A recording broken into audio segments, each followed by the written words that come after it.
শুভ উদ্বোধন করেন সুন্দরবন গ্রামীণ শিল্প সংস্কৃতি উৎসব ও বইমেলা কানমারি। সন্দেশখালী কানমারি সুন্দরবন গ্রামীণ শিল্প সংস্কৃতি উৎসব ও বইমেলা শুভ উদ্বোধন করেন কানমারি মোহনবাগান ক্লাবের উদ্যোগে। কানমারি বইমেলা প্রাঙ্গণ, স্থান কানমারি নেজার, উত্তর 24 পরগনা। 24তম বর্ষ উদযাপন উপলক্ষে 26শে ডিসেম্বর থেকে 1 জানুয়ারি পর্যন্ত এই মেলা চলবে। মেলা মানেই আনন্দ, মেলা মানেই মেলবন্ধন, মেলা মানে ভ্রাতৃত্বের তীর্থস্থান।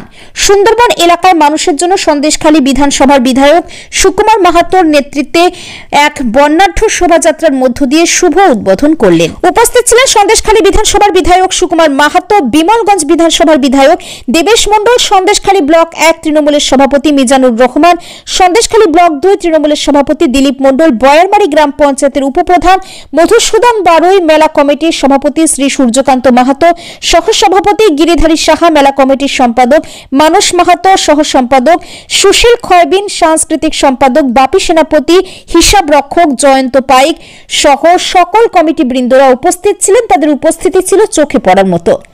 সন্দেশখালী থেকে Hamidul Gazi report, live news 66। মুখ্যমন্ত্রী শুধুমাত্র আমাদের এই ছোট্ট মেলাকে কেন্দ্র করে তিনি যে আমাদের উৎসাহ দান করেছেন তার জন্য আমরা কৃতজ্ঞতা জানাই।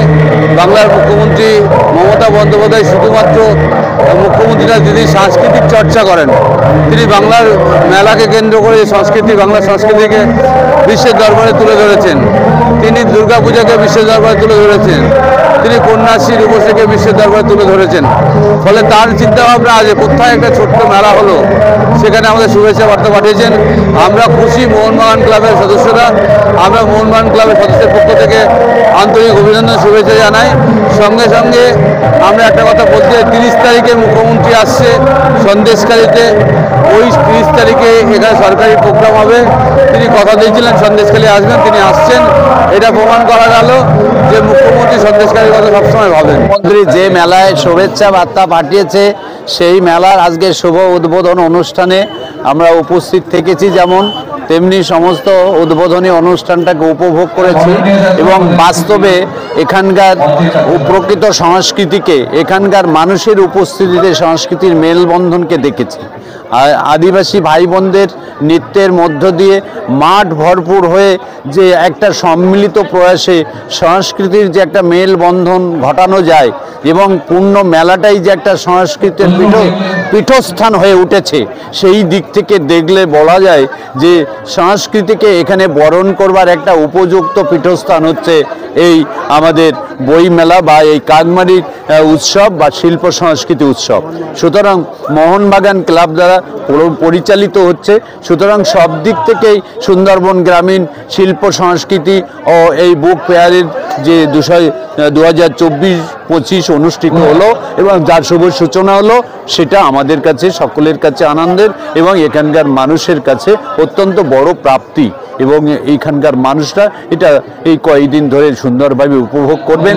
আর যে মাননীয় মুখ্যমন্ত্রী এখানে মেলায় শুভেচ্ছা বার্তা দিলেন, তিনি আর কয়েকদিনের মধ্যেই এই মেলা চলাকালীন পরিস্থিতিতেই সন্দেশখালীর মাটিতে পদার্পণ করবেন। সুতরাং আমাদের সব দিক থেকে মাননীয় মুখ্যমন্ত্রীর আশীর্বাদ এবং সব কিছু সহযোগিতার মধ্য দিয়ে এই মেলা অত্যন্ত সুন্দর, মানুষের কাছে মনোগ্রাহী হয়ে উঠবে আমি আশা করি। কালচার প্রকাশ করার জন্য আমরা 2001 সাল থেকে শুরু করেছিলাম এই প্রোগ্রামটা।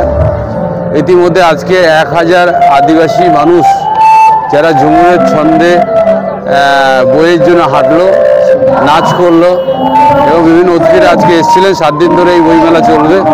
আমরা একটা জিনিস বলতে চাই যে এবার আমাদের থিম ভালোবাসা।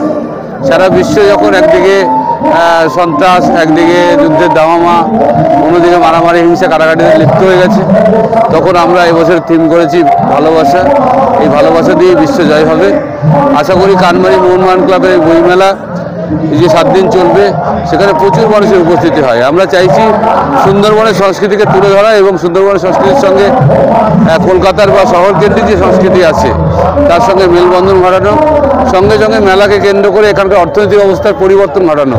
অর্থাৎ এখানে প্রায় 200-250 দোকানদার আছে যারা মেলায় বিভিন্ন দোকান দিয়েছে, তাদের অর্থনৈতিক সমৃদ্ধি হয়। ফলে এই মেলাকে কেন্দ্র করে এলাকার মানুষের যে আশা ভরসা এবং কলকাতার শিল্পী সমন্বয়ে বিভিন্ন অনুষ্ঠান, সেটা মানুষ দেখতে পারে।